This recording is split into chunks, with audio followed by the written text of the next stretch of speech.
Chegamos à última lição do nosso curso. Você já deve estar bastante munido de muita informação. A gente queria, nesse último vídeo, contemplar você com um pouco de história recente.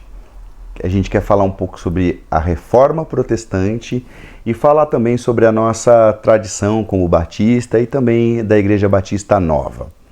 Começando pela Reforma Protestante, a Reforma Protestante é um movimento que acabou rompendo com a Igreja Romana, a Igreja Católica Romana.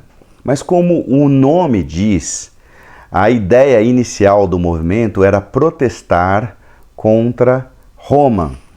E esse protesto era a respeito da venda das indulgências e da corrupção no ministério da igreja.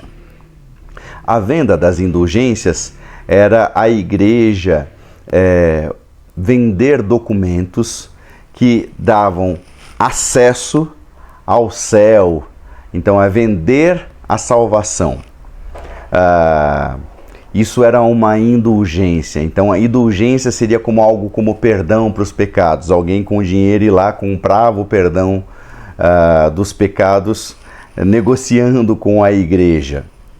Também esse movimento de protesto é contra a dificuldade do povo ter acesso às escrituras. Então só quem tinha acesso às escrituras eram os letrados, eram aqueles que pertenciam ao clero, à corte, eram pessoas estudadas. Inclusive a Bíblia nem tinha sido traduzida para outros idiomas, ela tinha ou no grego, ou no latim, ou no hebraico, ou no aramaico, como você já aprendeu numa outra lição. Um monge católico chamado Martinho Lutero começa a questionar esse tipo de movimento dentro da igreja. Ele é obrigado a fazer uma viagem até Roma e quando ele chega em Roma ele fica muito impactado, muito angustiado com tudo que está acontecendo. Ele vê a venda das indulgências, ele vê esse movimento de prostituição dentro da igreja. Então ele questiona o Papa e ele escreve 95 teses de questionamento.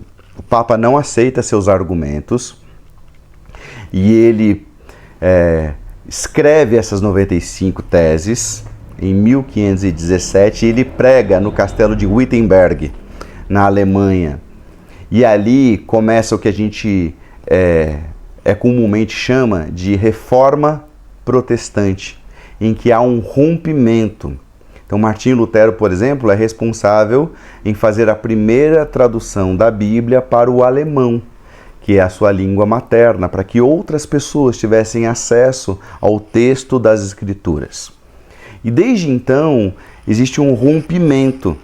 A igreja que a gente hoje chama de evangélica, ela é acima de tudo protestante, porque ela é fruto desse rompimento que aconteceu ali na região da Alemanha em 1517. De lá nasce o que a gente costuma chamar Igreja Luterana, que ela está presente até hoje, depois a Igreja Anglicana e depois as muitas denominações cristãs ditas evangélicas, a gente tem a partir desse movimento de Reforma Protestante. Neste movimento, nós temos 5 expressões que você vai ouvir muitas vezes, que são as bases deste movimento, as bases de alicerce, que alicerçam esse movimento. Por exemplo, sola fide, que seria o mesmo que só a fé. Então, que a salvação ela é dada pela fé. A salvação não é dada por uma venda de indulgência, a salvação não é pelas obras, porque alguém é bonzinho, mas a salvação ela acontece, é um processo místico e espiritual que acontece pela fé. Sola Escritura, quer dizer, somente a Bíblia, somente a Escritura. Então, ela está dando autoridade às Escrituras, que as Escrituras estão acima da tradição da igreja, e que mesmo que um Papa viesse dizer algo, mas que não fosse condizente com as Escrituras, aquilo deveria ser rejeitado. Solus Christus, que significa dizer que a salvação e a igreja é alicerçada no Cristo. Você vai se lembrar de uma lição anterior em que eu disse que tu és o Cristo, o Filho do Deus vivo, é uma expressão no Evangelho de Mateus, capítulo 16, que Jesus diz, olha, sobre essa pedra eu edificarei a minha igreja. Os católicos acreditam que a pedra que Deus alicerça a igreja é o Pedro, e não. Para nós, a pedra que Jesus está edificando a sua igreja é aquilo que Pedro disse, e não o próprio Pedro como o primeiro Papa.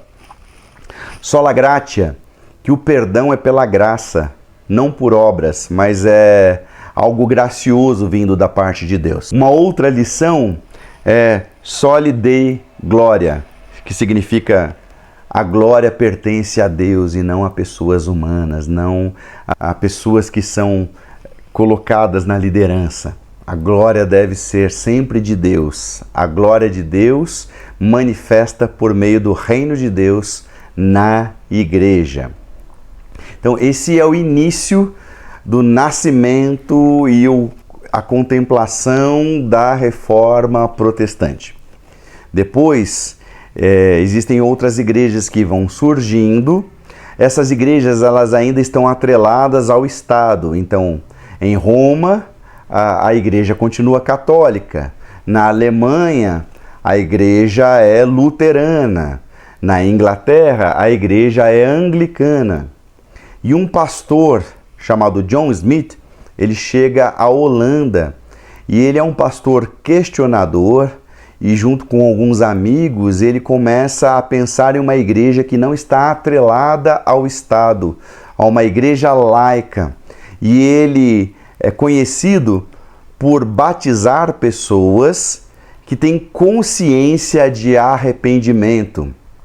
Por isso eles foram chamados como anabatistas, que seria o mesmo que rebatizadores, porque para eles o batismo infantil, que era um batismo em que as crianças não tinham consciência de arrependimento, precisava agora ser convertido num batismo por meio do arrependimento.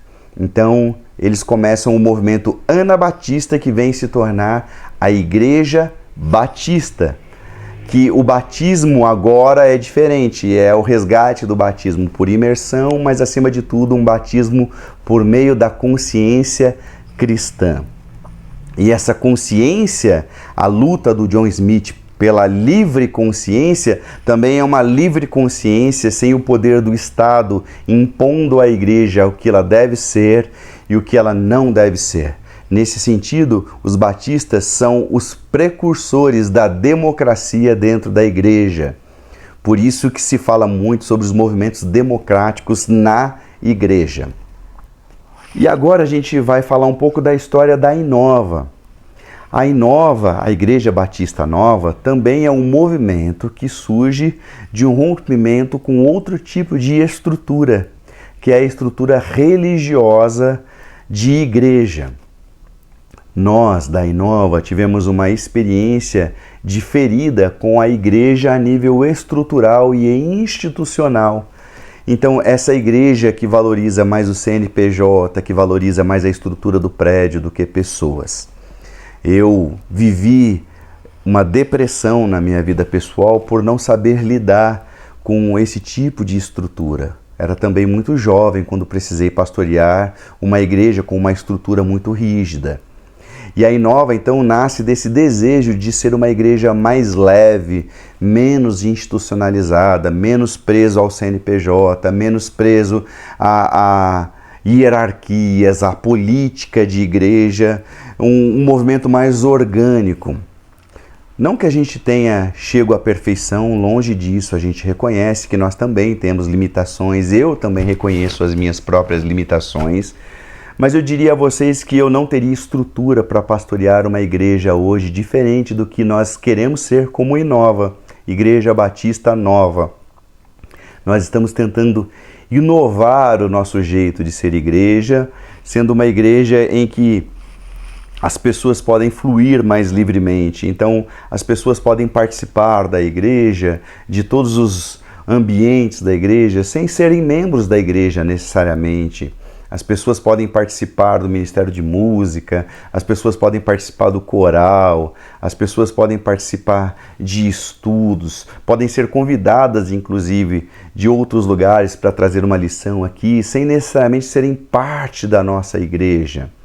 Então, isso é a inovação que nós queremos trazer enquanto inova. E, ao mesmo tempo, tentar trabalhar muito mais a livre consciência do que necessariamente as regras rígidas, no sentido de que a livre consciência vem pelo convencimento do Espírito Santo de Deus. Então, é uma igreja que visa não ficar exortando as pessoas a todo momento, dizendo você está errado, você descumpriu este mandamento, mas no sentido de trazer uma consciência de que a transformação é de dentro para fora. Que se você amar a Deus de todo o seu coração, alma e forças, como diz as Escrituras, a mudança vai acontecer na sua vida, a mudança vai acontecer na vida da sua família naturalmente.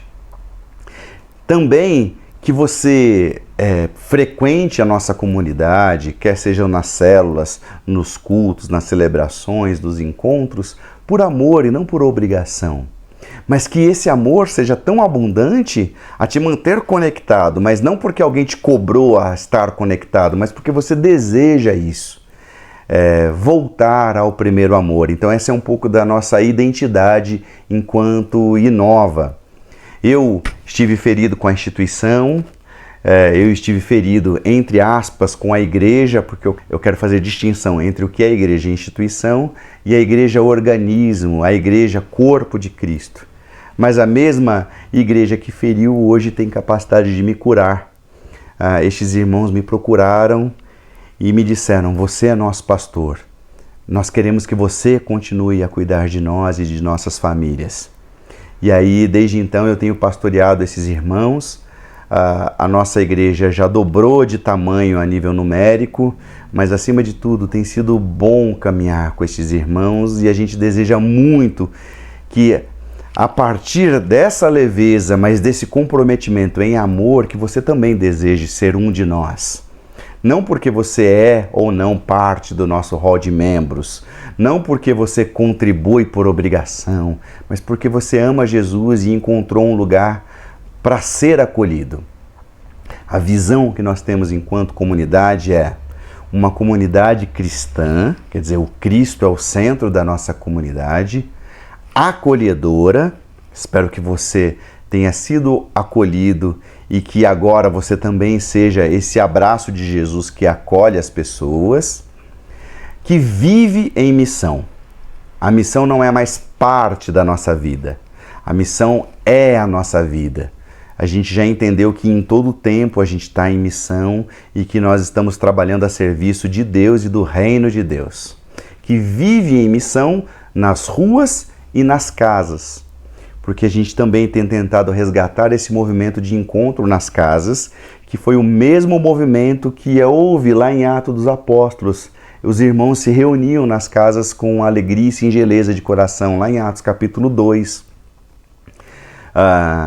E sinaliza o reino de Deus por meio de obras de justiça, amor e misericórdia. Amor, justiça e misericórdia são valores importantes para nós enquanto inova.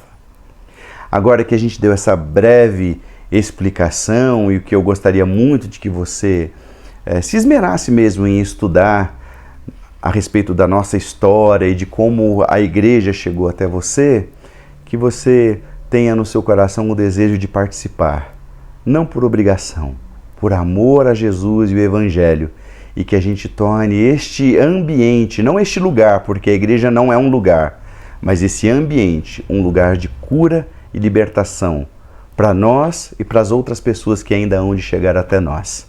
Deus te abençoe. Estamos encerrando por aqui essa série de estudos. Um abraço muito carinhoso. A gente se vê.